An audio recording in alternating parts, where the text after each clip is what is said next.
भूखे को भोजन, प्यासे को पानी, जय बाबा बर्फानी। मतलब भूखे को भोजन, प्यासे को पानी, जय बाबा बर्फानी। आप भूखे को भोजन कराते हो, प्यासे को पानी पिलाते हो, कोई शिव भक्त की सेवा कर रहे होते हो। भगवान शंकर का चरित्र कहता है, कुछ क्षण की पूजन आपने करी, कुछ क्षण की आराधना आपने करी, कुछ क्षण की साधना आपने करी, कुछ क्षण का आपने भगवान देवाधिदेव महादेव को जल समर्पित करा, या शिव जी का कोई श्रृंगार आपने किया। भगवान शंकर की कोई भी पूजन आप जो करते हैं, 2 क्षण की भी अगर कर रहे हैं, तो उसका फल मरने के बाद नहीं, उसका फल जीते जी को प्राप्त होता है। शंभो, उसका फल हमें जीते जी प्राप्त होता है। वो मरने के बाद नहीं मिलता, वो जीते जी ही मिलता है।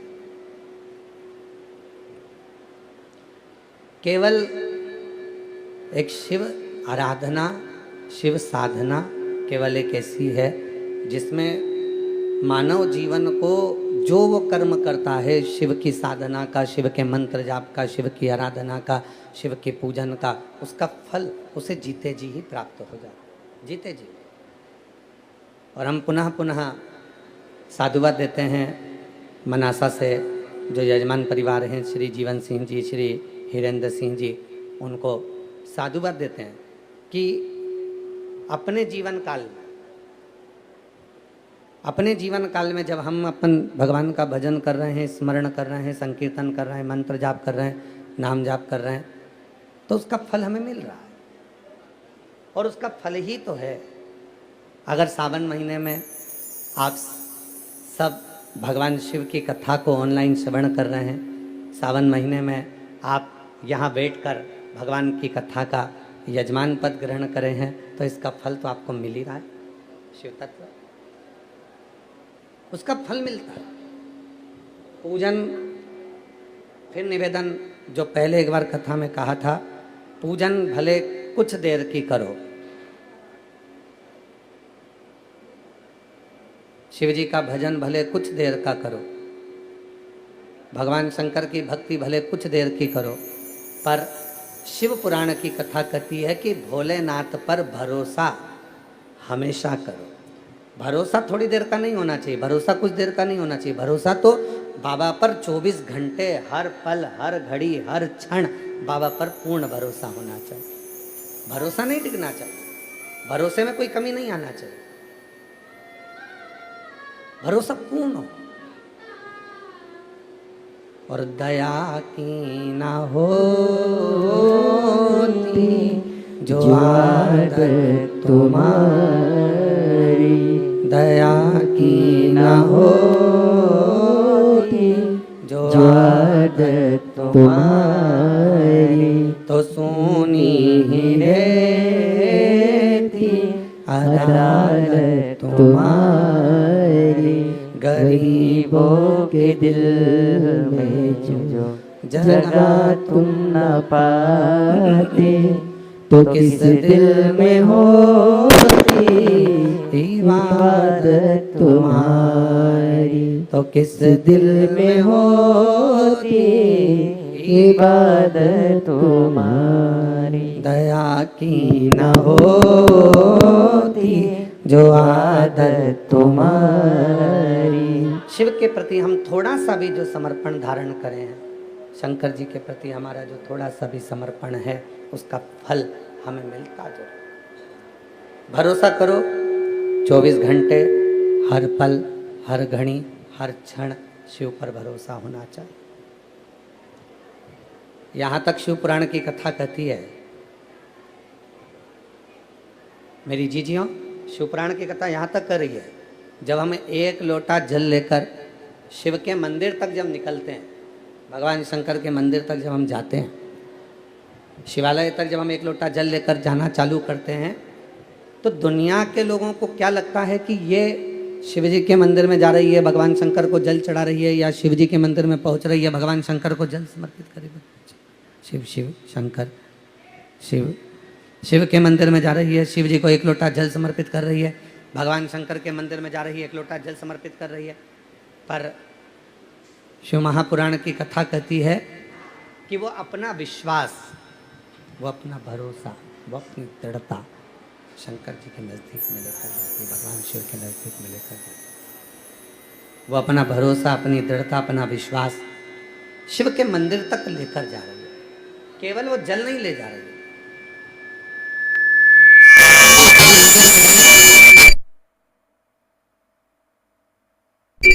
शंभो शंभो शंभो शंभो शरणे पड़ी मांगो। उसको बोलो थोड़ा मिठास मिठास डाले, साउंड में मिठास भी नहीं आ रही और ना क्लियर क्लियर आ रहा है पूरा।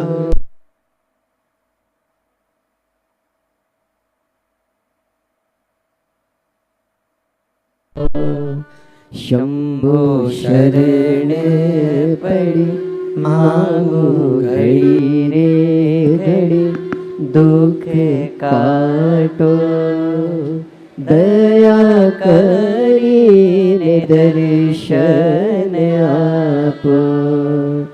शंभो शरण पड़ी मांगो घड़ी रे घड़ी, दुख काटो दया करीने दर्शन आपो। शंभो शरण पड़ी मांगो घड़ी रे घड़ी, दुख काटो दया करीने दर्शन आपो। शंभो शरण पड़ी। खास कर बाबा से इसमें मीठा नहीं आ रहा, पूरा गला सूखा सूखा जा रहा है। दुख काटो दया करीने दर्शन आपो। शंभो शरण पड़ी मांगो घड़ी रे घड़ी, दुख काटो दया करीने दर्शन आपो।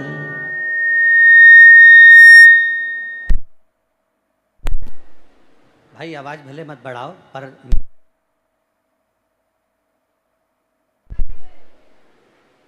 शंभु शिव कथा कह रही है, भगवान शंकर का चरित्र कह रहा है, शिव पुराण की कथा कह रही है, शिव तत्व कह रहा है। भगवान देवादिदेव महादेव का चरित्र कह रहा है। केवल जल लेकर भगवान शिव के मंदिर नहीं जाया जाता। शिव के मंदिर जाया जाता है अपना भरोसा, अपना विश्वास और अपनी दृढ़ता लेकर। और जब हम विश्वास लेकर जब शिव के मंदिर में जाते हैं तो निश्चित है हमारा जो कार्य होता है वो सफल जरूर होता है। उसमें सफलता जब मिलेगी जब हमारा विश्वास होगा। आपने वृक्ष लगाया, बड़ा हुआ, पत्ती भी आई, और फलदार वृक्ष लगाया और उसमें फल नहीं आया तो मन में आएगा कि इसमें फल नहीं आ रहा। फिर कहाँ जाओगे?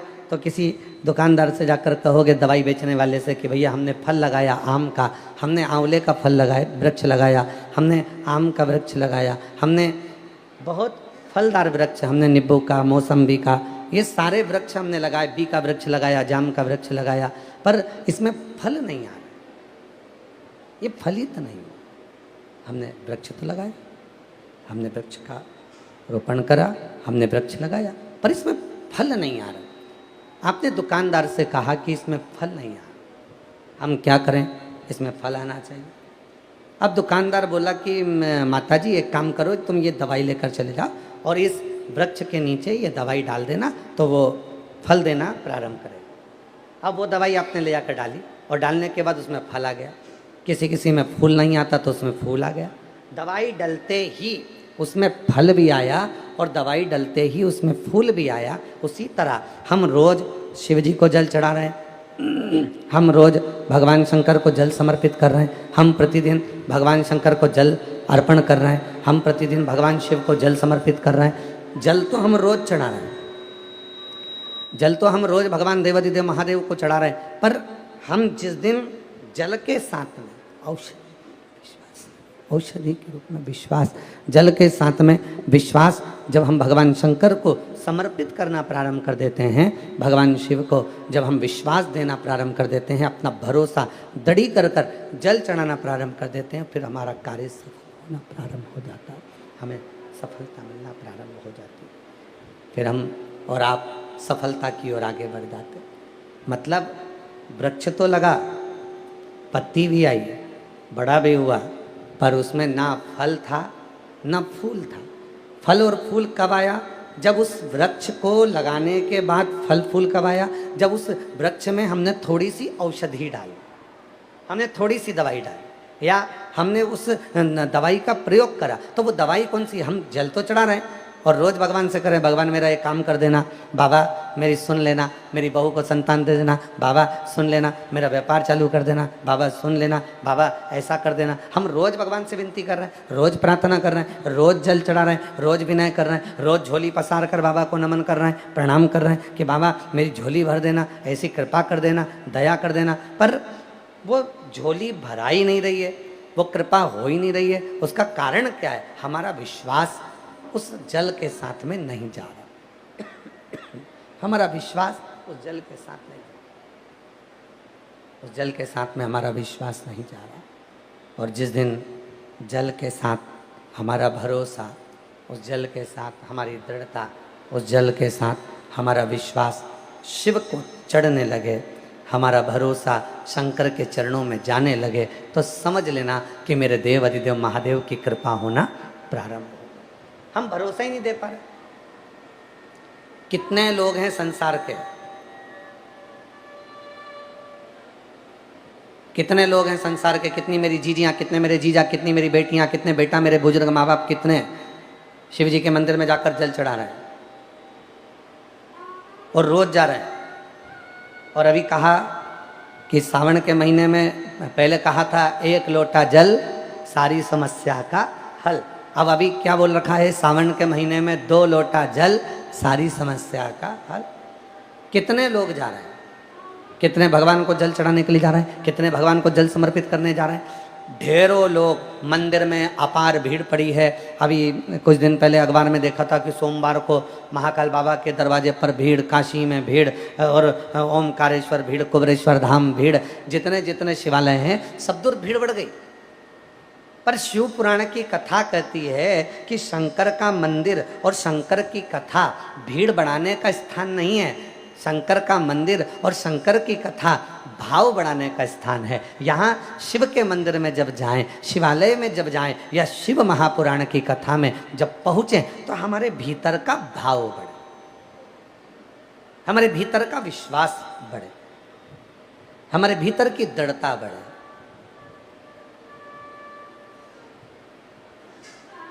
और जब हमारा विश्वास बढ़ता है, जब हमारा भरोसा बढ़ता है, जब हमारी दृढ़ता बढ़ती है, तो अपने आप कार्य सफल होता है।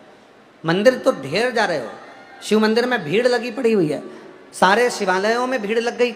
शिव महापुराण ने संसार के लोगों को मंदिर जाना सिखा दिया, सारे शिवालय भरे पड़े हुए हैं। पर शिवालय तक तुम जाओ, शंकर जी को रोज सावन के महीने में 2 लोटा जल चढ़ाओ, पर उस जल के साथ में तुम्हारा विश्वास भी शिव के चरणों में हो।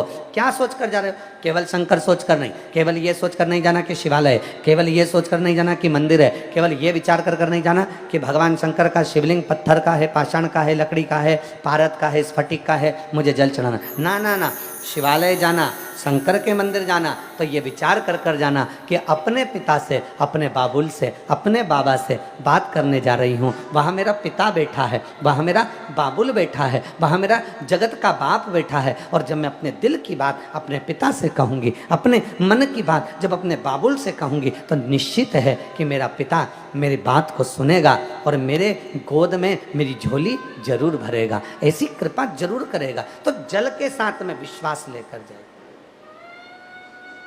और हम तो बाबा के भरोसे चलते हैं, हम तो बाबा के भरोसे चलते हैं। ये दुनिया वाले जलते हैं ये दुनिया वाले जलते हैं, हम तो बाबा के भरोसे चलते हैं, हम तो बाबा के भरोसे चलते हैं, डमरू वाले के भरोसे चलते हैं, काशी वाले के भरोसे चलते हैं, हम तो बाबा के भरोसे चलते हैं, हम तो बाबा के भरोसे चलते हैं। जल लेकर जाओ, मंदिर जाओ, खूब जाओ, जितना बन सके ऐसा भाव से मंदिर में पहुंचो, पर उसके जल के साथ में एक औषधि और लेकर जाओ, वो है विश्वास की औषधि, वो है तुम्हारा भरोसा, वो है तुम्हारी दृढ़ता, वो है तुम्हारा विश्वास। और जितनी मेरी जीजियाँ ऑनलाइन कथा सुन रही हैं, आस्था चैनल पर बैठकर इस पवित्र कथा का लाभ ले रही हैं, जितनी भी मेरी माताएं, जितनी मेरी बेटियां, जितने मेरे बेटा, जितने मेरे बुजुर्ग माता पिता सावन के महीने में ये पवित्र शिव महापुराण की कथा को ऑनलाइन फेसबुक, यूट्यूब पर और आस्था चैनल पर जितनी सोशल मीडिया पर श्रवण कर रहे हैं, उनसे निवेदन है, मंदिर जाओ, खूब जाओ, शिवालय जाओ, खूब जाओ, तीर्थ जाओ, खूब जाओ, मना नहीं, पर साथ में एक काम और करो, अपने विश्वास को दृढ़ी करो, अपने भरोसे को दृढ़ी करो। अभी कावड़ चल रही है, अवंतिकापुरी में भी कावड़ जा रही है, उज्जैनी में ओमकारेश्वर भी कावड़ जा रही है, विश्वनाथ भी कावड़ जा रही है, काशी नीलकंठ भी कावड़ जा रही है, प्रत्येक शिवालय, यहाँ तक कुबरेश्वर धाम सीहोर में भी कावड़ आ रही है। हम जितने कावड़ यात्री होते हैं, हम उन कावड़ यात्रियों को, जैसे 25 अगस्त की बाबा की प्रदोष की कावड़ है, सुबह 9 बजे माँ सीवन के तट से भरी जाएगी और 11 किलोमीटर बाबा तक आएगी। कामना कावड़, भौम प्रदोष की कावड़, लाखों शिव भक्त आते हैं उस दिन। पर उन लाखों शिव भक्तों को हम एक बात जरूर कहना चाहते हैं, आप आओ, पर साथ में भरोसा लेकर आओ, विश्वास लेकर आओ कि मैं जाऊंगा, बाबा को कावड़ का जल सीवन नदी माँ से भरूंगा और उस जल को लेकर बोल बम बोल बम बोल बम बोलता हुआ बाबा कुबेर भंडारी के चरणों को समर्पित करूंगा। 11 किलोमीटर तक मैं चलकर जाऊंगा और बाबा का नाम लेकर जाऊंगा और वह जल मैं शंकर को समर्पित करूंगा। और ये मेरा विश्वास कहता है कि मेरा बाबा मेरी झोली भरेगा, मेरा बाबा मेरे दिल की बात सुने। एक पत्र अच्छा है, देखो,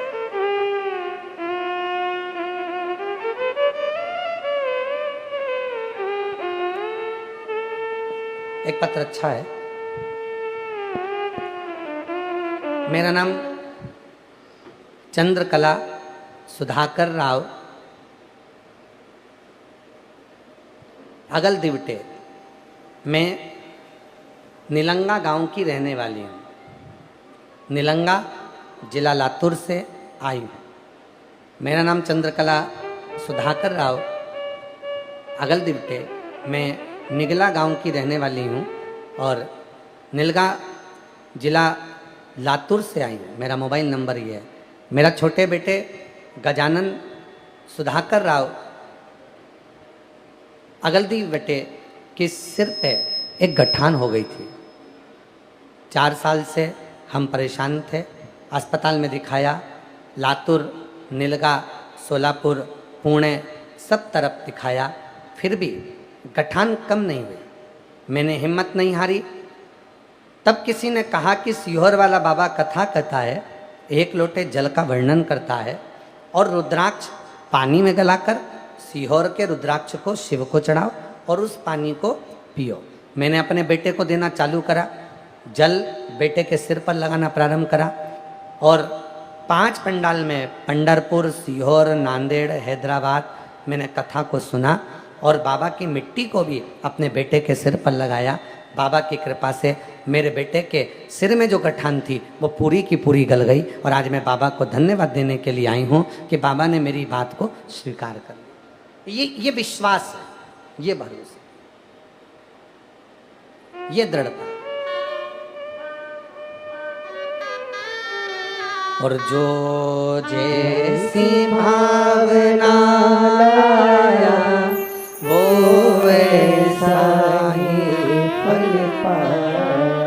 नहीं खाली उसे लौटाया, वो मन नहीं मन हर्षाया, और कर दिया माला माल काशी वाले ने, लुटा दिया भंडार काशी वाले ने, लुटा दिया दिया भंडार काशी वाले ने, लुटा दिया भंडार काशी वाले ने, अरे कर दिया माला माल काशी वाले ने, लुटा दिया भंडार काशी वाले।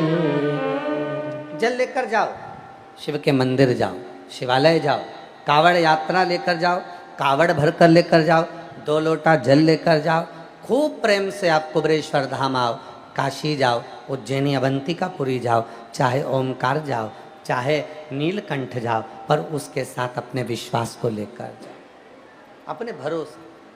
अच्छा, कई लोग कहते थे जी जी हाँ, कई लोग कहते हैं गुरुजी हम आए हैं तो विश्वास से ही आए होंगे,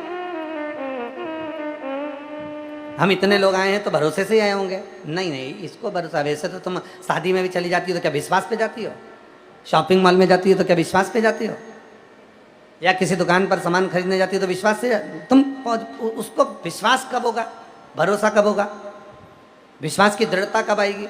जिस समय पर आप अपने घर से जब निकलो और अपने साथ जो जल लेकर जा रहे हो, जो वस्त्र लेकर जा रहे हो, जो सामग्री लेकर जा रहे हो, उसमें ये भरोसा होना चाहिए कि मैं जिसके लिए लेकर जा रही हूँ वो स्वीकार कर रहा है और मेरी बात को पूरा पूरा सुन रहा है। पूरा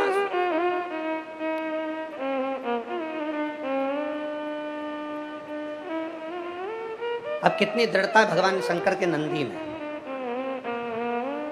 जरा ध्यान से सुनिएगा।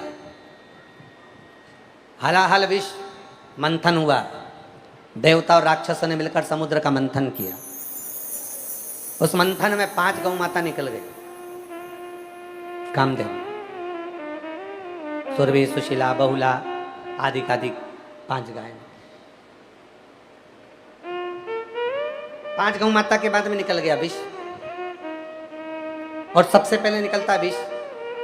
भगवान जब परीक्षा लेता है तो सबसे पहले कष्ट ही मिलता है।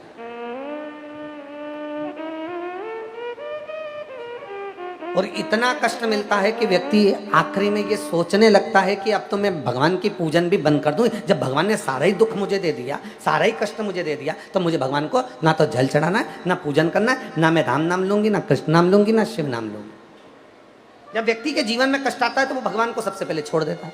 भगवान ने मेरा बुरा कर दिया, भगवान ने मेरा बुरा कर दिया। अरे जी, भगवान कभी बुरा नहीं करता।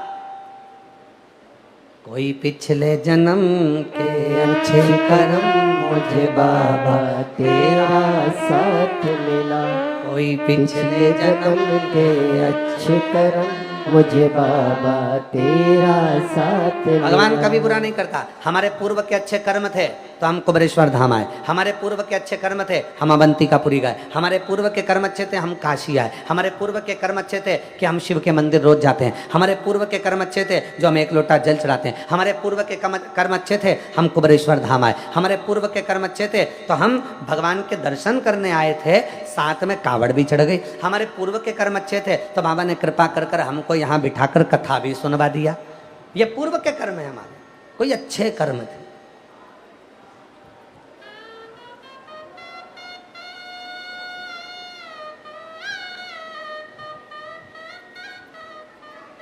पूर्व के कर्म थे, पहुंच गए। और अगर हमारे पूर्व के कर्म ही कुछ ऐसे होते हैं जिसके कारण बस हमारा कोई काम अगर बनते बनते बिगड़ रहा है तो हम ये ना सोचे कि भगवान ने हमारा काम बिगाड़ दिया। ना ना ना, हमारा पूर्व का कर्म था, हो गया जो होना था। बाबा अच्छा करेगा, मुझे भरोसा, मुझे विश्वास है। मेरा शिव अच्छा करेगा, ये मुझे विश्वास है, ये मुझे भरोसा। भरोसो दृढ़ इन चरण न कैरो, पूर्ण भरोसा। ये मेरा भरोसा कहता है कि मेरा बाबा मेरी सुनेगा, आज नहीं तो कल देगा।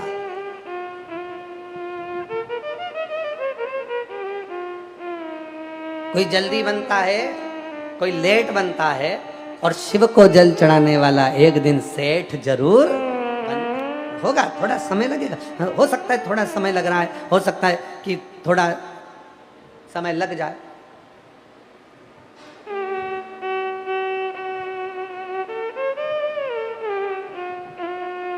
पर हम उस गलत सोच में पड़े हैं। दुनिया पाप कब करती है? जवानी में। पुण्य कब करते हैं लोग? बुढ़ापे में। जवानी में पाप करेंगे और बुढ़ापे में पुण्य करेंगे। पर शिव पुराण की कथा क्या कहती है? आज कपड़ा गंदा हुआ तो आज ही धो दो, दाग नहीं लगेगा। हमारी अम्मा कहती है, हमारी मम्मा तो एक दो बार भोजन करते करते कई बार अमरस गिर गया, आम का रस गिर गया, तो हमारी मम्मी तुरंत हमको ही पकड़ के ले जाती है बाथरूम में, और अब धोती पे गिरा है तो बाथरूम में पकड़ के ले गई और उसको बाल्टी में डुबक डुबक के वहीं पे उनने धो दिया। अगर अभी नहीं धोंगी तो फिर दाग लग जाएगा, दाग लग गया पक्का हो जाएगा, पक्का हो गया छूटेगा नहीं। अब कई बार मम्मी से तुम धोती ले जाओ, नहीं तू ही चल चल, अब काम कपड़े बदलेगा तो ये काम करोगे, तो धोती लो, धो के अब भी पूरा साफ और पूरा दाग निकल गया, पूरा दाग, क्षण भर की देरी ना। अब लोग क्या करते हैं? पाप कब करा? जवानी में। गलत काम करा? जवानी में। व्यसन कब करा? जवानी में। गलत काम कब करा? जवानी में। और पाप करा जवानी में और पुण्य कर रहा बुढ़ापे में। अब पाप तो जम गया, छूटने वाला ही नहीं है, जबी की जबी धो दो।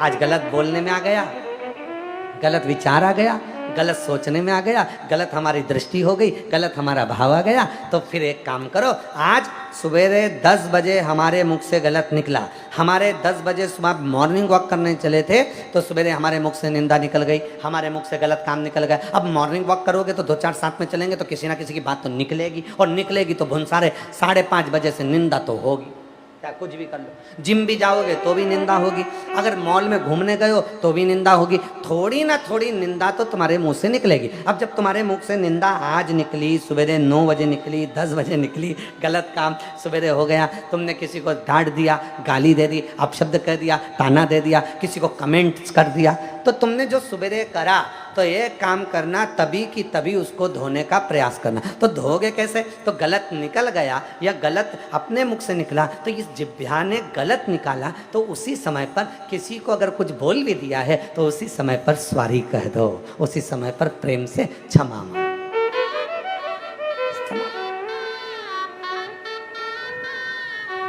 क्षमा।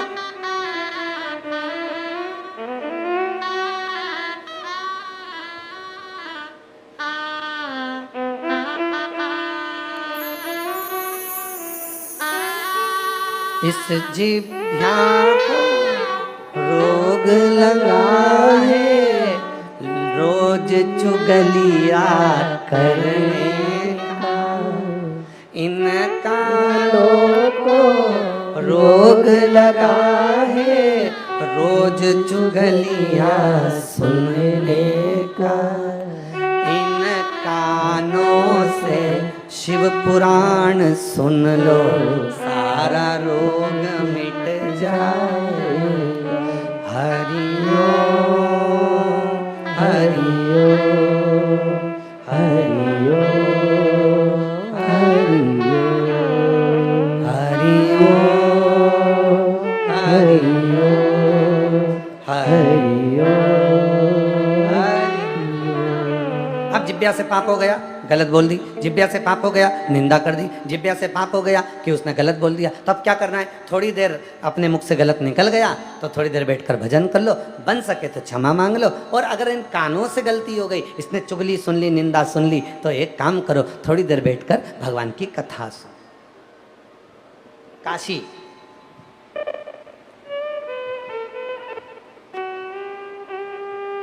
काशी में पार्वती जी ने भगवान शिव से एक प्रश्न किया।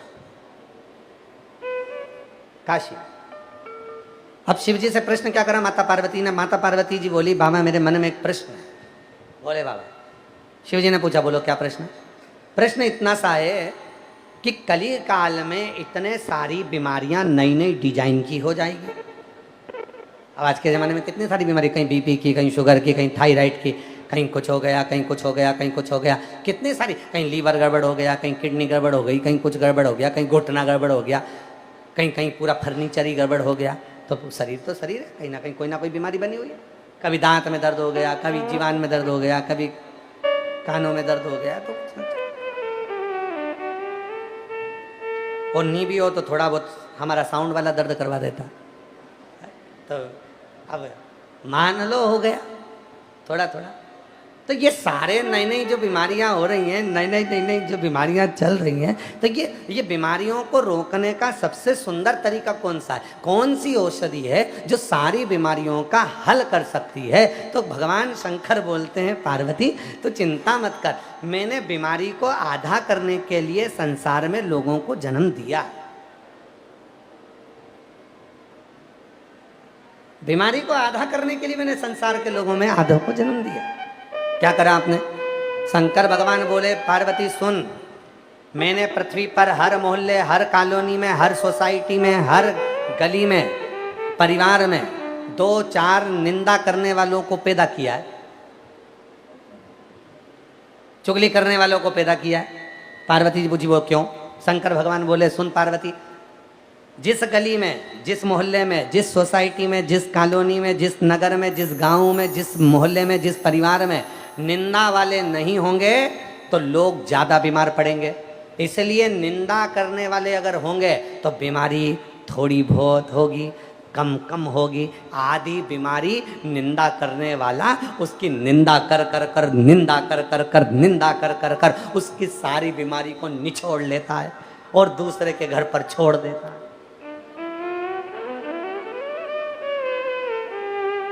वो मेरी जीजियों, निवेदन है मेरे जीजाओं, मेरी जीजियों, कि निंदा करने वाले से प्रयास करना कि दूरी बनाकर रखना। सुनने वालों से है, निंदा सुनने वाले ध्यान दे। और निंदा करने वाले अगर तुम्हारे हैं तो भगवान को धन्यवाद देना। रोज भोलेनाथ जी को 1 लोटा जल चढ़ा कर कहना, बाबा ऐसी कृपा करना, मेरे जितना निंदा करने वाले हैं, मेरी जितनी बुराई करने वाले हैं, उनको बुखार भी नहीं आए।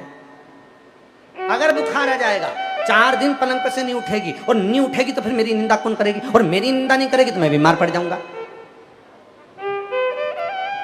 भगवान को 1 लोटा जल चढ़ा कर को, बाबा कृपा करना, मेरी निंदा करने वाले को बुखार मत आने देना, मेरी निंदा करने वाले का कभी एक्सीडेंट नहीं हो, मेरी निंदा करने वाले को कभी कोई बड़ी बीमारी ना आए। क्यों? क्योंकि अगर ये बीमार हो गया तो मेरी निंदा कौन करेगा, मुझे गलत कौन बोलेगा, मुझे को अपशब्द कौन बोलेगा? ये है और मेरी निंदा करता रहेगा, मुझे गाली देता रहेगा, मुझे आड़ा टेढ़ा बोलता रहेगा, दिन रात मोबाइल पर मुझे कमेंट्स करता रहेगा, दिन रात कोसता रहेगा, भीतर भीतर जलता रहेगा। तो मेरा बाबा, मैं जानती हूं कि तूने काशी में पार्वती से कहा था, पार्वती अगर कोई तेरी निंदा करने वाला मिल जाए तो तू खुशियां मनाना, भगवान को धन्यवाद देना कि तेरी बीमारी का आधा हिस्सा वो निचोड़ कर ले जा रहा है और तू ठीक होता जा रहा है, ठीक होता।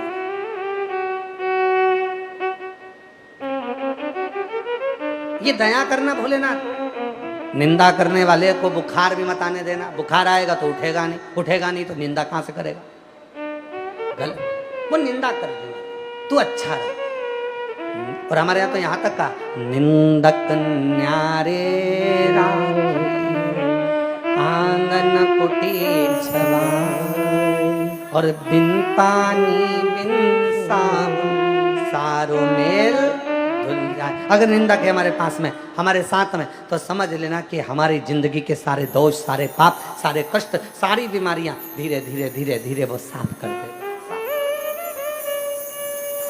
तो जितनी मेरी जीजियां हैं, तुम लोटा भर के जल चढ़ाने के लिए जाती हो, तुम जल चढ़ाने के लिए शिव मंदिर में पहुंचती हो, तुम शंकर जी के मंदिर में जाती हो, और कोई तुम्हें कमेंट्स कर रहा है, कोई तुम्हें ताना दे रहा है, कोई तुमको आड़ा टेढ़ा बोल रहा है, तुम मंदिर में भजन गा रही हो और कोई तुमको कमेंट्स कर कर, ताना देकर, हंसकर जा रहा है, कोई तुम्हें आड़ा टेढ़ा बोलकर जा रहा है, तो भगवान भोलेनाथ से कहना, बाबा इसको ऐसी बना के रखना, कृपा करना, इसको तुम बिल्कुल बीमार मत पड़ने देना, वरना मुझे कमेंट्स कौन करेगा, मुझे आड़ा टेढ़ा कौन बोलेगा, मेरी निंदा कौन करेगा, इसको करना, बाबा कृपा कर, कृपा,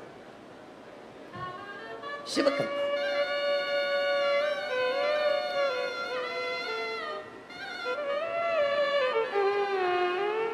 निंदक को साथ रखो।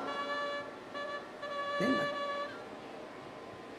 बोले बोले तो आग लगे बस्ती में, अपन रहो मस्ती में।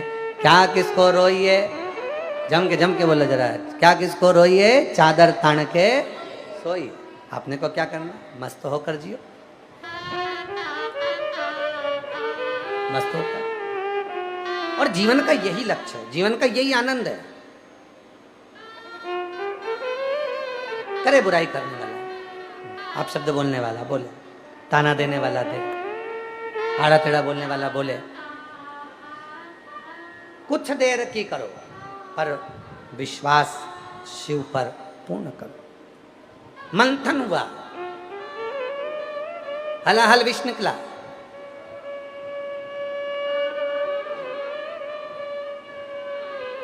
मंथन में सबसे पहले विष निकला। तो जिंदगी में भी यही होता है, जो अच्छा करने वाला होता है, अमृत निकलने वाला था, उसके पहले विष निकला है। तो अच्छा होने के पहले हो सकता है कि कुछ बुरा भी हो। घबराना नहीं है, हारना नहीं है। एक पत्र अच्छा है, देखिए, अच्छा पत्र।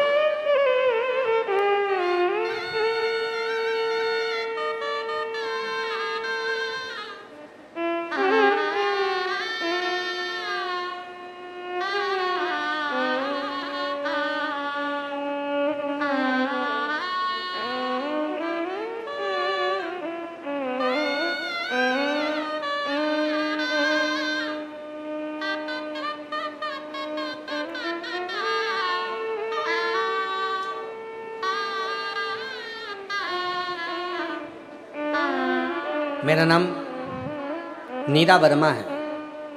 मैं बिलसी जिला बदायूं उत्तर प्रदेश। मेरे पति का नाम मुकेश वर्मा है।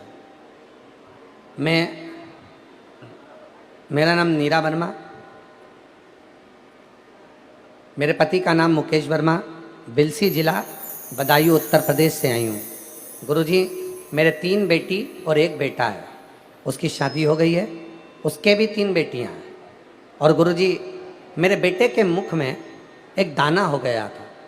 हमने डॉक्टर को दिखाया, डॉक्टर ने कैंसर की शिकायत बोला और हम घबरा गए।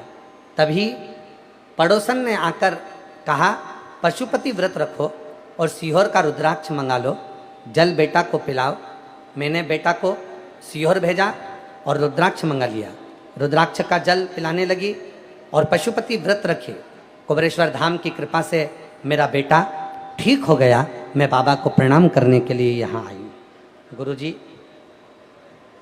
2021 से आपकी कथा सुन रही हूँ और 2021 से कथा सुन रही हूँ और मेरा विश्वास बाबा पर इतना हो गया कि बाबा करुणा सागर का कुबेरेश्वर धाम को अपने पिता का घर मानती हूँ, पिता का घर। और बाबा से जो मांगती हूँ मेरा बाबा वो दे देता है। एक लाइन अच्छी लिखी है, आप और हम गुनगुनाते हैं कि लुटा दिया भंडार काशी वाले ने, कर दिया माला माल काशी वाले ने, लुटा दिया भंडार काशी वाले ने, कर दिया माला माल काशी वाले ने, जो जैसी भावना लाया वो वैसा ही फल पाया, नहीं खाली उसे लौटाया, वो मन ही मन हर्षाया, कर दिया माला माल काशी वाले ने, लुटा दिया भंडार काशी वाले ने, अरे लुटा दिया भंडार काशी वाले ने, कर दिया माला माल काशी वाले। एक विश्वास के साथ मंथन में पहले निकला है विष, और वह विष निकलने का कारण क्या है? पहले आप लोग, मेरी जीजियाँ चाय बनाती हैं, दूध भी डाल देती हैं, चाय पत्ती भी डाल देती हैं, शक्कर भी डाल देती हैं, अदरक भी कूट के डाल देती हैं। कभी कभी गुस्से में रहती है तो ज़्यादा अदरक कूट देती है।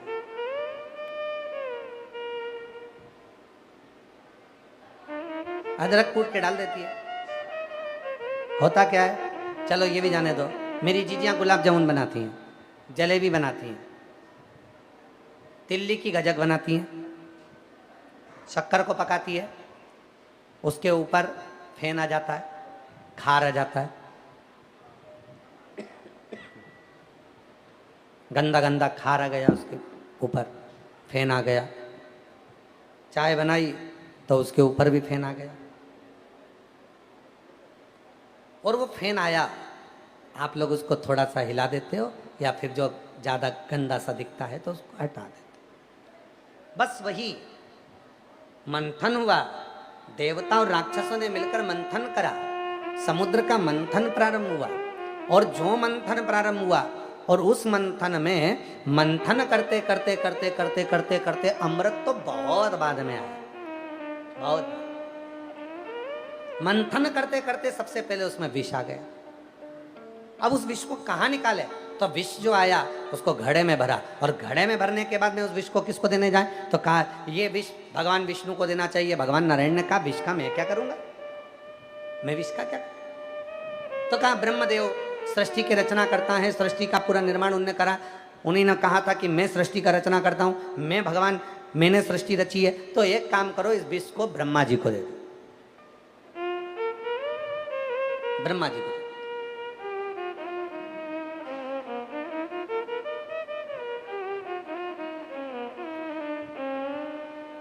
किसी की तिजोरी को कभी हाथ लगाने देता है कोई? जम के तो बोलो नहीं, हाथ लगाने देगा तिजोरी को? नहीं। पर वही तिजोरी में सांप घुस गया तब, उसी तिजोरी में अगर सांप आ गया तो फिर जो तिजोरी का मालिक होता ना, वो कह देता है भैया थोड़ा सा देख लो ना भाई, तिजोरी के नीचे सांप घुस गया, सांप। और वो तो तिजोरी को हाथ नहीं लगाने दे रहा, वो तो तिजोरी को छूने नहीं दे रहा। पर तिजोरी के नीचे जैसे ही सांप आया, तिजोरी के पीछे जैसे ही सांप आया, इतनी देर में कहा इस तिजोरी को तुम संभाल लो भैया, देखो ना। तो भैया हमें तो लग रहा है कि तिजोरी के नीचे तो सांप नहीं है, तिजोरी के पीछे से अंदर घुस गया। और सांप कहाँ घुस गया? तिजोरी के अंदर, पीछे से घुस गया। तो फिर कहा अरे भैया आप करें क्या? तो एक काम करो, ये लो, ये चाबी लो, ये चाबी लो। चाबी भी पास में से नहीं दे रही, अब तो वहीं से फेंक रही, और जितनी चाबी से लगाओ था यहीं कमर में खोस के रखती थी। दिन भर कमर में खुशी रहती थी, और कमर में नहीं खोसेगी तो बैग के अंदर डाल के रखेगी, और बैग के अंदर ही रखेगी तो घर में भी ऐसी जगह रखेगी कि किसी के हाथ में ना आए, छुपा के रखेगी। और आज क्या कर रही है? सांप घुस गया तिजोरी के अंदर, लो भैया ये चाबी लो, तुम तो भैया जल्दी से खोल लो, तुम्हारी तिजोरी है, चलेगा? मैं बोल रही ना, चलेगा, खोलो, खोल दो, खोल दो। आज तक वो तिजोरी ना बहू को दिखाई, ना बेटे को दिखाई, ना किसी को, और पूरी चाबी दे दी, अब खोल लो इसको। क्यों? उसमें सांप घुस गया। अब सांप घुस गया है तो तिजोरी खोलना जरूरी है। और जो तिजोरी खोली, और तिजोरी खोलते ही उसमें से सांप को पकड़ कर लेकर चले गए। इतनी देर में तो 1 सेकंड की देरी नहीं हुई, तिजोरी का दरवाजा बंद और ताला लगा के चाबी कमर, चाबी कमर। अभी वो तिजोरी अच्छी नहीं लग रही थी क्योंकि उसमें सांप बैठा था, अभी वो चाबी अच्छी नहीं लग रही थी क्योंकि उसमें सांप बैठा था, अभी वो धन अच्छा नहीं लग रहा था क्योंकि सांप बैठा था। उसी तरह शरीर में अगर बीमारी आती है तो भोजन अच्छा नहीं लगता है, और मन में अगर पाप आता है तो भगवान शंकर का भजन अच्छा नहीं लगता है। ये शरीर की रीति है। शरीर में रोग आया, भोजन अच्छा नहीं लगेगा, आज मेरे को अच्छा नहीं लग रहा, आज मेरा पाँव बहुत दुख रहा, चल चल के, अब इतनी दूर से चल के आए, 11 किलोमीटर तुम सीवन माँ का जल भर कर लेकर आ रहे हो, कावड़ चलती जा रही है, बोल बम बोलते जा रहे हो, बोल बम बोलते जा रहे हो, बम बम बोलते जा रहे हो, और बोल बम बोलते बोलते तुम पहुँच गए कुबेरेश्वर धाम। जल चढ़ाया, जल चढ़ाने के बाद थकान इतनी हो जाती है, शरीर में इतना कष्ट होता है, दर्द होता है, फिर तुम मन करता है कि कोई कहते पीछे चलो, लाइन लग रही है भोजन की, कुबेरेश्वर धाम आए, भोजन करेंगे, चलो लाइन लगाओ पीछे से।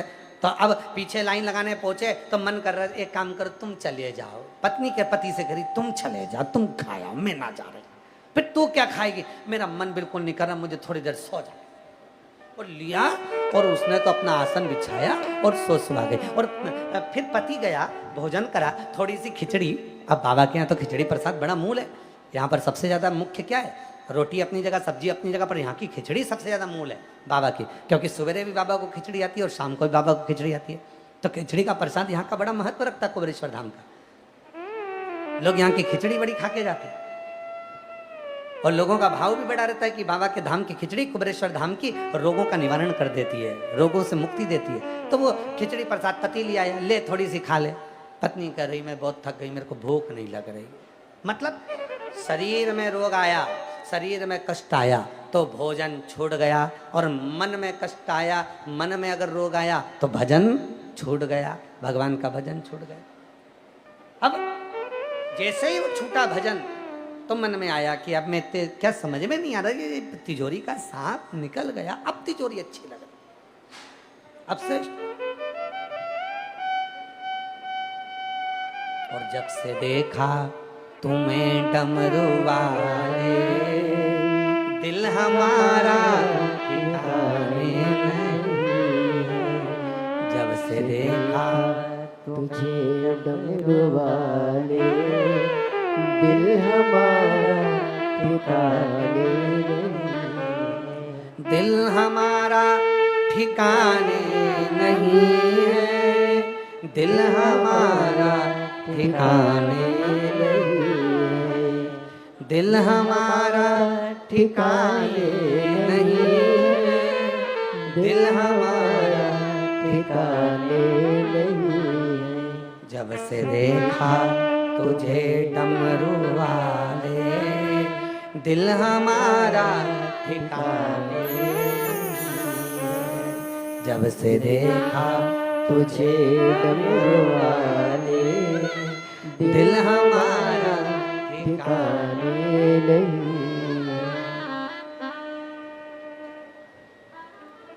दिल ठिकाने।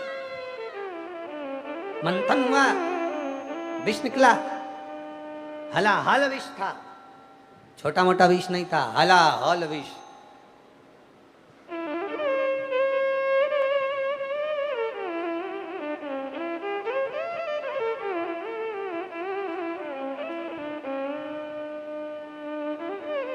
मुनि श्री तरुण सागर जी महाराज अपनी भाषा में एक बात कहते थे। एक व्यक्ति गुस्से में गया, परेशान था,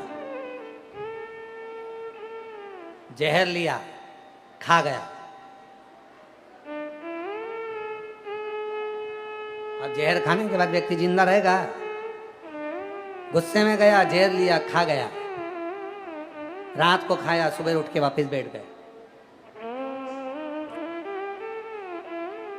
घर के लोग इतने खुश हुए, इन्होंने जहर खाया तो नहीं मरे।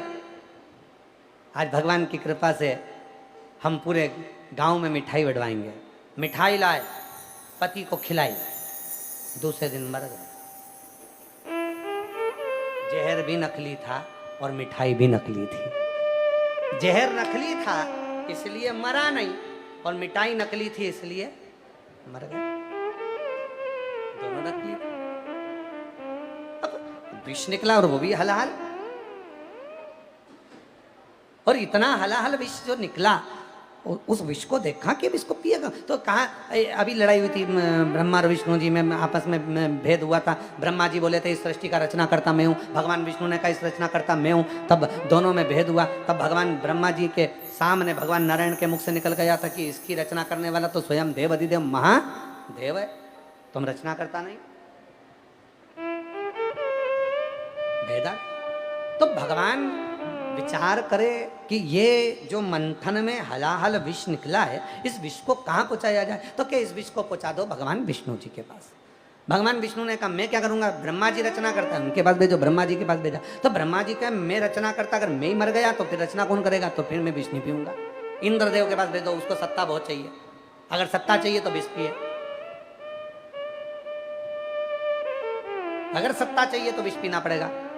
और जितने संसार के राजनेता हैं जितने सत्ता में बैठने वाले हैं, जितने ऊंचे सिंहासन पर बैठने वाले हैं, जितने ऊंचे पद पर बैठने वाले हैं, उनको विष पीना पड़ता है। लोग ताना देते, गाली देते, अपशब्द देते, खूब आड़ा तड़ा करते, खूब गालियां देते। तो अगर उच्च पद पर बैठना है, सत्ता में बैठना है, तो आपको तो गाली सहन करना पड़ेगी, विष तो पीना पड़ेगा,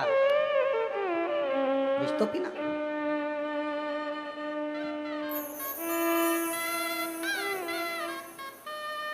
विष पीना। और रचा है सृष्टि को जिस प्रभु ने, वही ये सृष्टि चला रहे हैं। रचा है सृष्टि को जिस प्रभु ने, वही ये सृष्टि चला रहे हैं।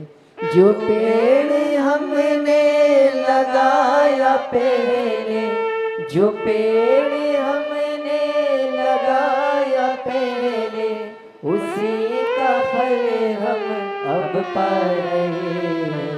रचा है सृष्टि को जिस प्रभु ने, वही ये सृष्टि चला। भगवान देवाधिदेव महादेव की पवित्र आनंदमय कथा बाबा की कृपा से चल रही है, आनंद से। आप और हम सब ऑनलाइन श्रवण कर रहे हैं। ये कथा 7 तारीख को विराम हो जाएगी। उसके बाद में बाबा की एक पवित्र कथा 17 से 23 अगस्त जयंती स्टेडियम भिलाई छत्तीसगढ़ में दोपहर 1 बजे से 4 बजे तक रहेगी। और जो बारिश को चलते हुए देखकर कथा को श्रावण महीने में ऑनलाइन रखा गया, जिस कथा के यजमान है श्री जीवन सिंह जी, हिरेंद्र सिंह जी, मनासा मध्य प्रदेश से हैं। मैं पुनः इनको फिर साधुवाद देता हूँ, श्री जीवन सिंह जी को, श्री हिरेंद्र सिंह जी को, मनासा उत्तर प्रदेश, मनासा मध्य प्रदेश से, जो इस पवित्र ऑनलाइन कथा का यजमान पद इन्होंने ग्रहण किया।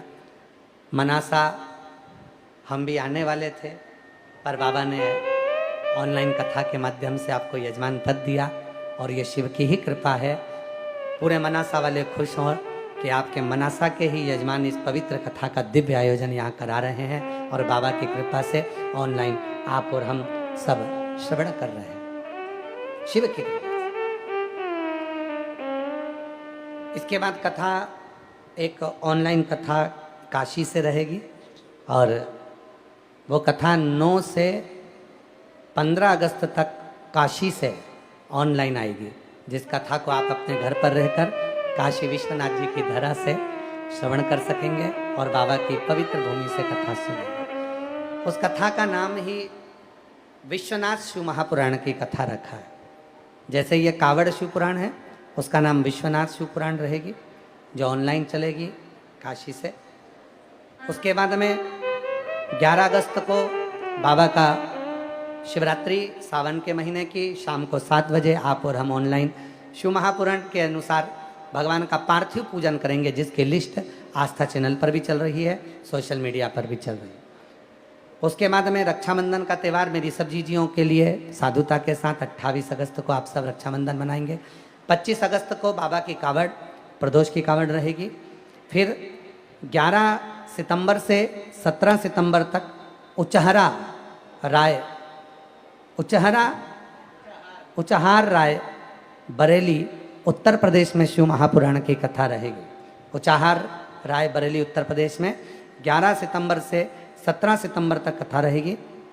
और एक हमारी सीहोर की जो गादी की कथा होती है, 20 से 26 सितंबर तक अग्रवाल महिला मंडल सीहोर की कथा, जो प्रत्येक वर्ष से 30 सालों से लगातार चल रही है, वो कथा 20 सितंबर से 26 सितंबर अग्रवाल महिला मंडल सीहोर द्वारा रहेगी। फिर 13 अक्टूबर से 17 अक्टूबर नेवाली बड़वानी में शिव महापुराण की कथा का दिव्य आयोजन रहेगा। और फिर कथा 30 अक्टूबर से 5 नवंबर तक उन्नाव उत्तर प्रदेश में शिव महापुराण कथा का दिव्य आयोजन रहेगा। 30 अक्टूबर से 5 नवंबर उन्नाव उत्तर प्रदेश में शिव महापुराण की कथा रहेगी। उसी क्रम में 7 से 13 अगस्त तक पंडित श्री राघव जी मिश्रा जी के मुखाग्रविंद से कलाम कोठी रायपुर रोड नवापारा छत्तीसगढ़ में पंडित चिरंजीवी राघव जी मिश्रा जी के मुख से कथा रहेगी, जो 1 बजे से 4 बजे तक कलाम कोठी रायपुर रोड नवापारा छत्तीसगढ़ में रहेगी। बाबा को अपने मन का भाव कहते हैं, हृदय से प्रार्थना करें, विनय करें, निवेदन करें। सभी अपने घरों में रहकर हृदय से बाबा को अपने मन का भाव कहें, दिल से प्रार्थना करें।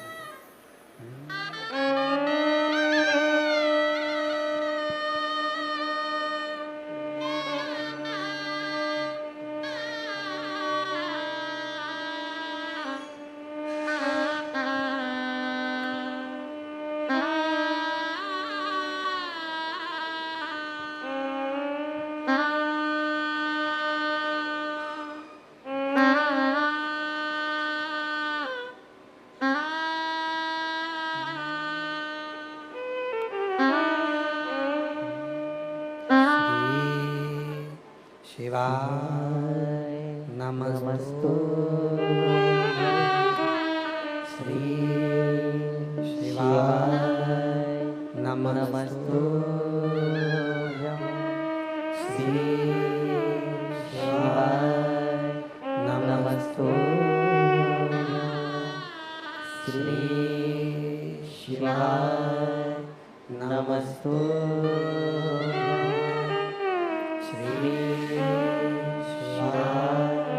नमस्तु भोला सब दुख काटो हमारा, ओ भोला सब दुख काटो हमारा।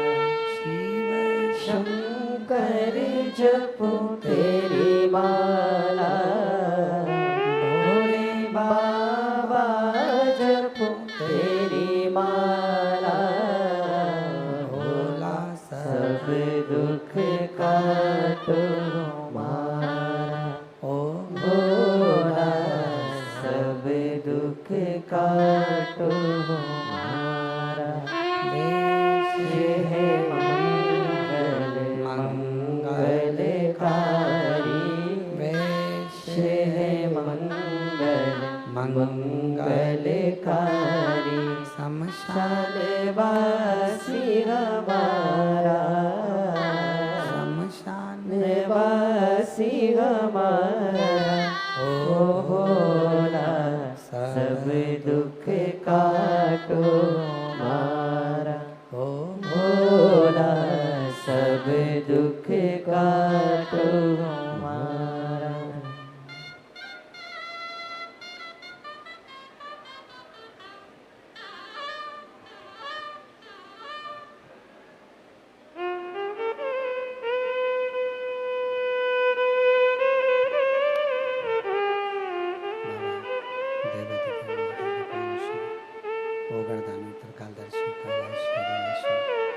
भगवान शंकर की पवित्र कथा शिव महापुराण की कथा वर्णन कर रहे हैं।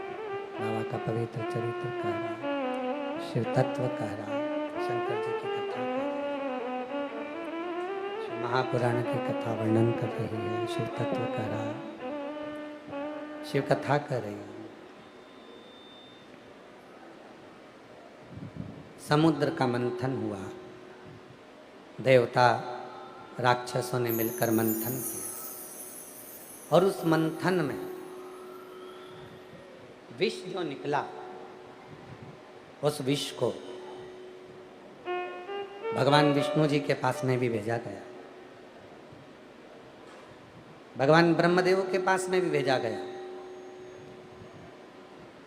जब ब्रह्मा जी ने नहीं लिया, विष्णु जी ने नहीं लिया, तब उस विष को इंद्रदेव के पास भेजा गया। इंद्रदेव भी उस विष को लेने को तैयार नहीं। शिव पुराण कहती है, सत्ता कुर्सी पद पर बैठने वाले को विष भी थोड़ा पीना ही पड़ता, विष पीना पड़ता।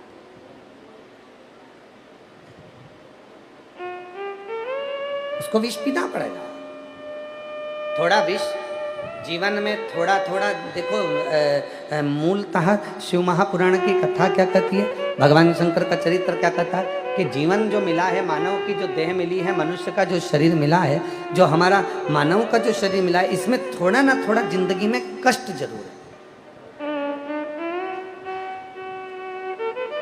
बिच्छू के जो डंक होते हैं ना, उसमें विष होता है। सर्प की जिह्वा में विष होता है, दांतों में विष होता है। सर्प के दांतों में विष होता है, बिच्छू के डंक में विष होता है,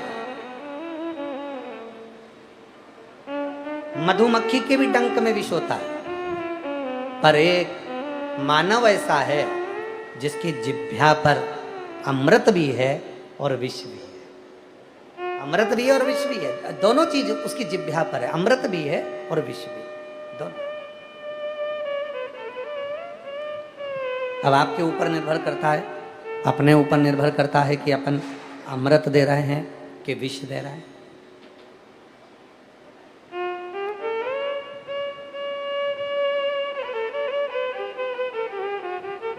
आप और हम क्या दे रहे हैं, हमारे ऊपर, आपके ऊपर निर्भर करता है। विष पहुंचा दिया भगवान इंद्र के पास में। इंद्र के पास में विष गया तो इंद्र ने कहा इस विष का मैं करूंगा, इस विष का मैं करूंगा क्या, मैं विष नहीं पीऊंगा। ब्रह्मा जी ने मना कर दिया, भगवान विष्णु जी ने मना कर दिया, इंद्रदेव ने मना कर दिया। जब सब जगह से मनाही आ गई, तब आखिरी में सारे देवता एकत्रित हुए और उस विष का पात्र भरकर शिव जी के पास लेकर चले गए। क्यों? क्योंकि मालूम है कि केवल एक देव है, वो देव अधिदेव महादेव हैं, जो अमृत पीना पसंद नहीं करते। पर संसार का जितना ताप है, संसार का जितना दुख है, संसार का जितना कष्ट है, संसार की जितनी बीमारियां हैं, जितना रोग है, जितना विष है, शिव उसको पी लेते हैं। इसलिए आप और हम महामृत्युंजय अनुष्ठान करते हैं। आप और हम क्या करते हैं? महामृत्युंजय अनुष्ठान। और महामृत्युंजय अनुष्ठान करते हैं। जरा सा किसी का एक्सीडेंट हुआ, जरा सा किसी का कोई तकलीफ हुई, कष्ट हुआ, और हमने महामृत्युंजय अनुष्ठान करना प्रारंभ करा। महामृत्युंजय अनुष्ठान।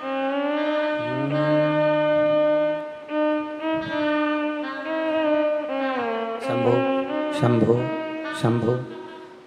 जरा सा कोई कष्ट हुआ और महामृत्युंजय का अनुष्ठान प्रारंभ हो गया। क्यों? हमारे को जो रोग आया है, हमको जो तकलीफ आई है, हमको जो कष्ट आया है, हमको जो परेशानी आई है, हमारा रोग, हमारी तकलीफ, हमारा कष्ट, हमारी बीमारी, ये सब देव अधिदेव महादेव इसको खींच ले, शिव इसको हमारी शरीर से निकाल। और तेरी कृपा बिना न हिले, लेते हैं श्वास तेरी कृपा से तनु।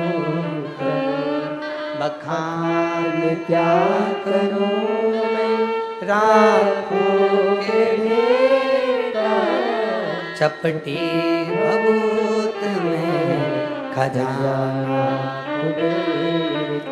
हे गंगा मुक्ति ओंकार भोले ओंकार आयुष की शंभु तार। अब विष पहुंच गया देव अधिदेव महादेव के पास में, विष पहुंच गया भगवान शंकर जी के पास में। शिव जी नेत्र बंद कर कर बैठे थे।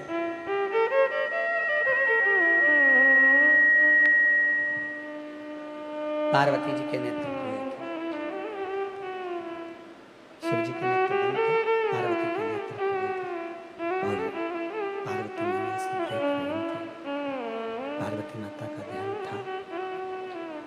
शिव जी के नेत्र बंद हैं, पार्वती जी के नेत्र खुले हैं। पार्वती जी देख रही हैं कि ये सारे देवता एकत्रित, तो ये स्पीकर सामने के बढ़ाओ, बोला बड़ा। पार्वती जी देख रही हैं कि सारे देवता सामने खड़े हुए। पार्वती जी देख रही हैं कि ये देवता सबकी सब और कुछ लाए हैं। आज पार्वती जी बड़ी खुश हो गई। मेरी शादी को इतने साल हो गए थे, शादी कर कर आई थी, एक भी देवता गिफ्ट देकर नहीं गया था।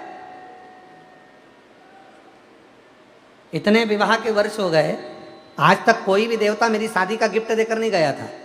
और आज पार्वती जी बड़ी प्रसन्न हो रही हैं कि इनके सुंदर पात्र में रतन जड़े हैं, माणिक जड़े हैं, हीरा पन्ना जड़ा है, पूरा रत्नों से जड़ित है। और रत्नों से जड़ित एक कलश के अंदर उनको क्या मालूम था कि विष भरा पड़ा है।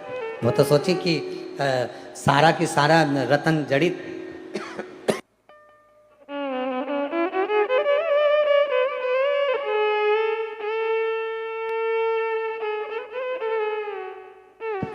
उनको तो लगा कि रतन जड़ित कलश आया है, और रतन जड़ित कलश ये जो आया है इसमें अमृत भरा होगा, कुछ अच्छा भरा होगा। उनको लगा मेरी शादी के बाद का ये गिफ्ट देने के लिए। बड़ी प्रसन्न है माँ, बड़ी आनंदित है माँ। देखा देवादिदेव महादेव तो नेत्र बंद कर कर बैठे हैं। शिव जी का नेत्र बंद करने के बाद भी मेरे भोलेनाथ के चेहरे पर मुस्कुराहट है, हंस रहा, मुस्कुराहट। अच्छा, हम आपसे पूछें, मेरी जितनी जीजी बैठी हैं जरा बताना, बच्चा जब नींद में मुस्कुराता है तो माँ क्या कहती है कि बे माता उसको दर्शन दे रही है, भगवान उसको दर्शन दे रहा है।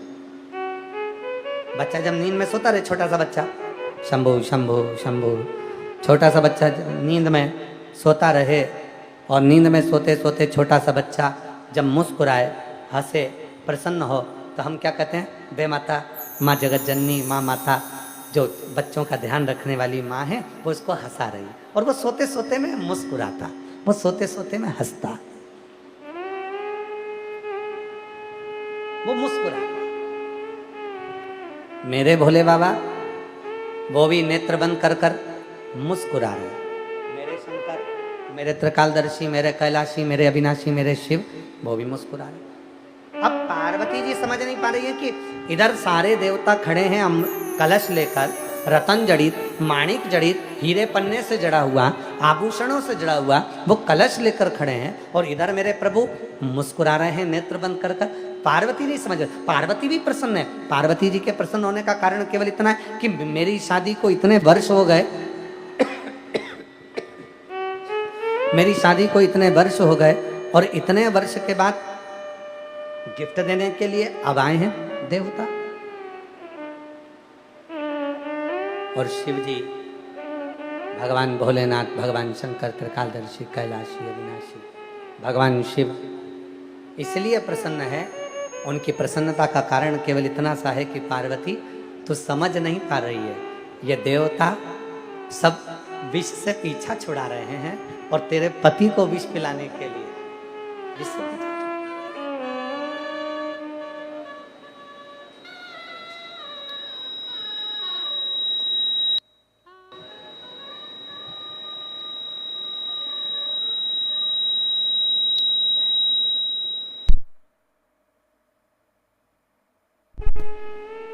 कई बार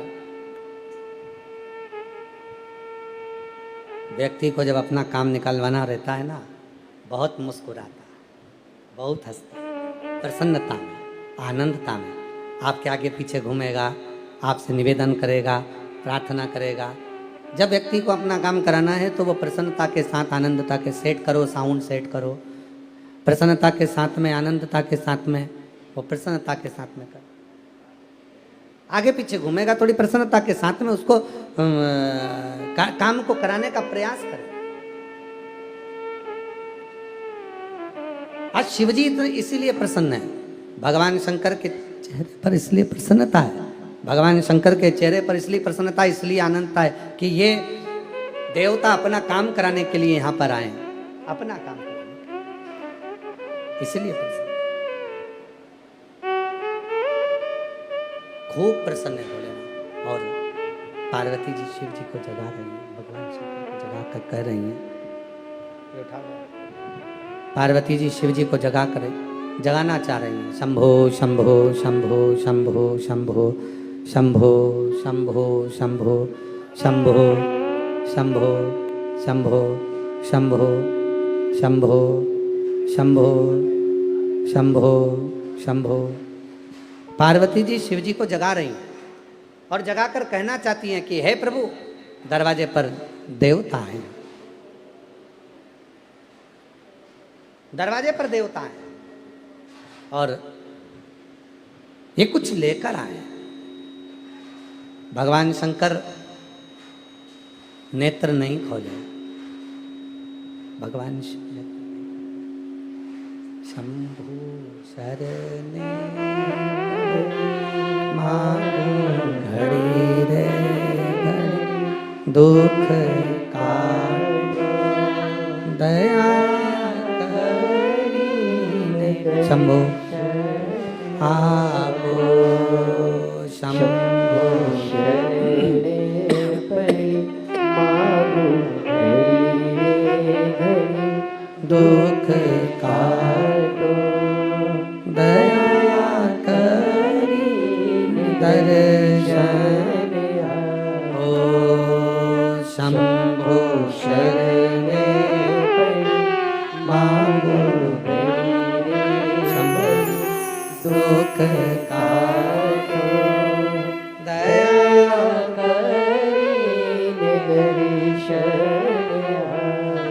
पार्वती जी शिव जी को जगा रही हैं। भोलेनाथ जी जागिए।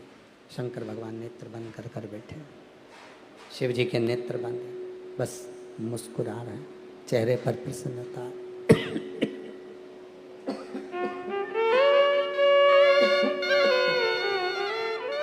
चेहरे पर प्रसन्नता है। शंभो शंभो शंभो। साउंड तुम्हारा गला पकड़ रहा है बहुत तेज भाई। केवल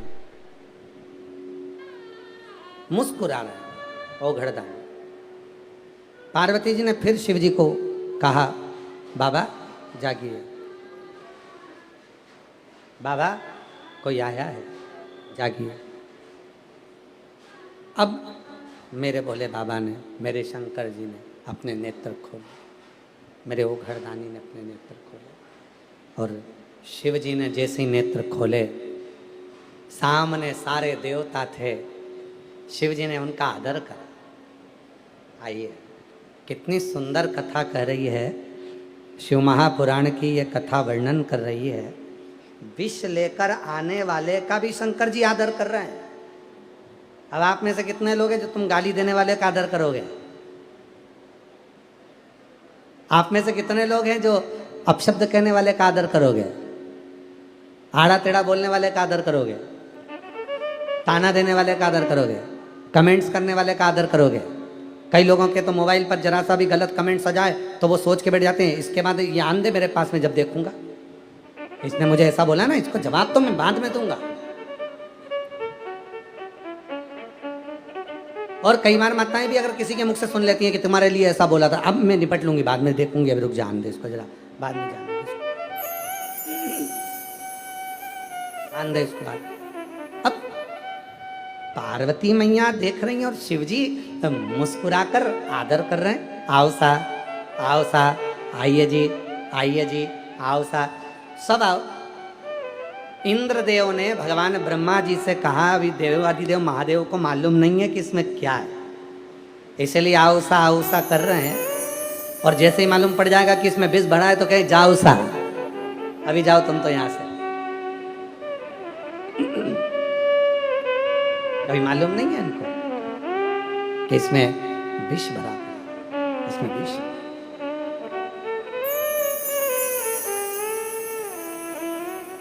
देवता आए, प्रवेश करे, अंदर आए।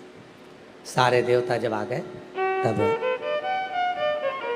गिफ्ट देखने की तमन्ना पार्वती जी को बहुत हो रही थी कि इतने देवता आए हैं सब और ये लेकर आए हैं, तो उसको देखने की जो तमन्ना है, उसको देखने की जो इच्छा है, उसको देखने की जो आनंदता है, वो बहुत सारा जग रही है। मन में बहुत सारा भाव जग रहा कि ये जो लेकर आए हैं ये आनंदता के साथ में दर्शन करो। शिव जी ने पार्वती जी से कहा, भगवान ओगड़दानी ने पार्वती जी से कहा, पार्वती जाओ, जाकर जो देवता लेकर आए हैं ना उपहार, जाओ जरा लेकर आओ।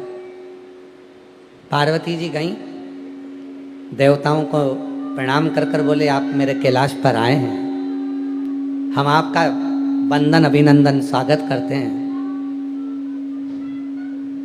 क्या लाए हो? देवताओं ने कहा, ये भोलेनाथ जी के लिए लेकर आए हैं, आप भोलेनाथ जी को दे देना। अब पार्वती जी ने बड़े खुश होकर कहा, जो पति का तुम सामान लेकर आए हो उस पर पत्नी का भी तो हक होता है। इतनी देर में इंद्र कह दिए, मां ये आपके लिए नहीं है, आपके बस की बात नहीं है, ये केवल आपके पति के लिए, ये आपके लिए नहीं। पार्वती जी विष लेकर जा रही हैं, उनको नहीं मालूम कि इसमें विष भरा पड़ा, ले गई। और जो चलते चलते मां जगत जननी पार्वती जी जैसे ही विष लेकर 2 कदम चली, उस घड़े को, विष के घड़े को जब देवता लेकर आ रहे थे तो ब्रह्मा, ब्रह्मदेव, भगवान विष्णु, इंद्रदेव, गरुण देव, वरुण देव, 33 कोटि देवता उस घड़े को नहीं उठा पा रहे थे, उस घड़े को हलाहल विष को झेल नहीं पा रहे थे। और जैसे ही मां जगत जननी के हाथ में विष का वो घड़ा आया और मां उस घड़े को लेकर चल दी। समझने वाला विषय है। माँ जो दुर्गा भवानी, माँ आद्य शक्ति, माँ जगत जननी जगदम्बा अम्बा भी कम नहीं है, शिव की आदि शक्ति है माँ। और उस घड़े को जब लेकर चली, अभी 33 कोटि देवता उठाए थे उस विष के घड़े को, अभी माँ अकेली उठाकर जा रही है। जब अकेली माता उठाकर चली है तो इंद्र समझ गए, अब ये घड़ा शिव के पास जाएगा, शिव इसको पी लेंगे, ये छूटेगा नहीं, ये साधारण नहीं होगा, ये छूटने वाला नहीं होगा। शंकर इसको पी जाएंगे, शिव इसको धारण कर लेंगे, शंकर इसको पी लेंगे, शिव इसको धारण कर। अब ये साधारण नहीं होगा ये घड़ा। चली माँ पार्वती, जगत जननी जगदम्बा अम्बा, माँ जगत जननी दुर्गा भवानी कलश को लेकर चली, कलश को लेकर चली। शिव जी ने जो देखा उठाया, पार्वती जी की ओर देख रही है माँ, माता जी की ओर, पार्वती शिव जी की ओर देख रहे हैं।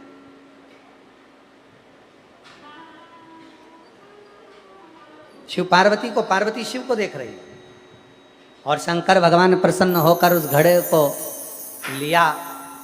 पार्वती जी बोली, प्रभु दोनों के लिए गिफ्ट है, अकेले आपके लिए नहीं है, ये विवाह का गिफ्ट आया है। शंकर भगवान बोले, ये विवाह का गिफ्ट नहीं है, ये देवताओं का विवाह सही से रह जाए उसका गिफ्ट है।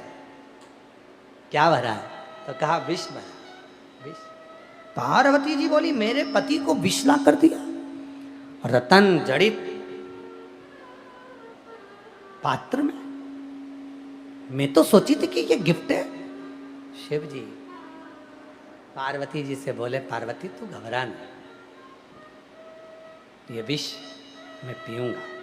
पार्वती जी करे, कैसी बात करते हो, विष पियो, और तुम विष पियोगे प्राण छोड़ जाएंगे तुम्हारे, शरीर चला जाएगा तुम्हारा, तुम मर जाओगे, तुम्हारे प्राण चले जाएंगे, तुम्हारा शरीर छूट जाएगा, और तुम विष पीने की बात कर। शंकर भगवान बोलने लगे, पार्वती तुझे तेरे पति पर भरोसा है कि नहीं, तेरे पति पर विश्वास है कि नहीं?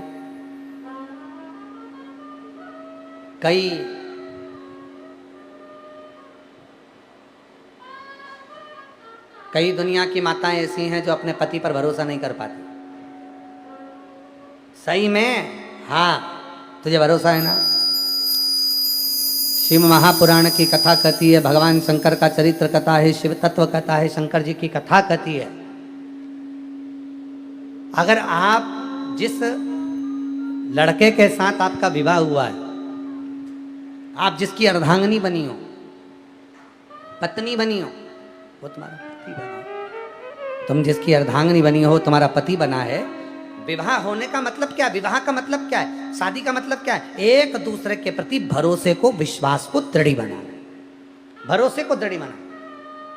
और जहां भरोसा दृढ़ नहीं होता, आज के समय में लड़का लड़की का संबंध भले कर देते हैं पर विश्वास ही दृढ़ नहीं हो पाता। क्यों? क्योंकि हो सकता है कि कोई बच्चा और किसी को प्रेम करता हो और कोई बच्ची किसी और को प्रेम करती हो। आज के जमाने में तो कितना कितना टीवी पर चल रहा है। देखो जरा वो पुणे की घटना, देखो वो इंदौर की घटना देख लो, वो यूपी की घटना देख लो, कितना कितना चल रहा है। क्यों? क्योंकि लड़के का लड़की के प्रति और लड़की का लड़के के प्रति भरोसा जागरूक नहीं हो पा रहा, विश्वास दृढ़ नहीं हो पा रहा। और जब तक ये भरोसा, जब तक ये विश्वास दृढ़ नहीं होगा, शंभो शंभो, जब तक ये भरोसा, जब तक ये विश्वास दृढ़ नहीं होगा, तब तक जीवन की गाड़ी आगे बढ़ ही नहीं सकती। तब तक आप आगे नहीं बढ़ सकते, तब तक आप उन्नति की सीढ़ी पर नहीं चढ़ सकते, तब तक आप आगे नहीं बढ़ सकते।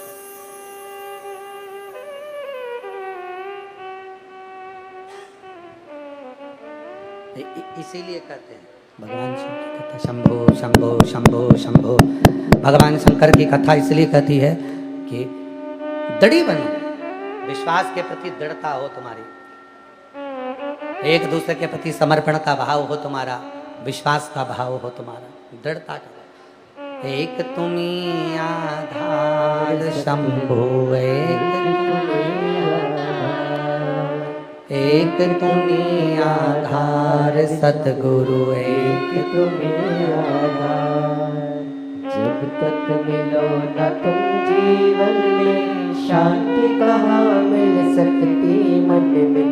जब तक मिलो न तुम जीवन में, शांति कहाँ मिल सकती मन में। खोज फिरा संसार सतगुरु, एक तुम्हें आधार। अरे खोज लिया संसार सतगुरु, एक तुम्हें आधार। एक तुम्ही आधार सतगुरु, एक तुम्हें आधार। एक तुम्ही आधार सतगुरु, एक तुम्हें आधार। बोल बम का नारा है, बाबा एक सहारा। विश्वास, भरोसा दृढ़ हो। रतन जड़ित कलश है और भरा क्या है उसमें? विष।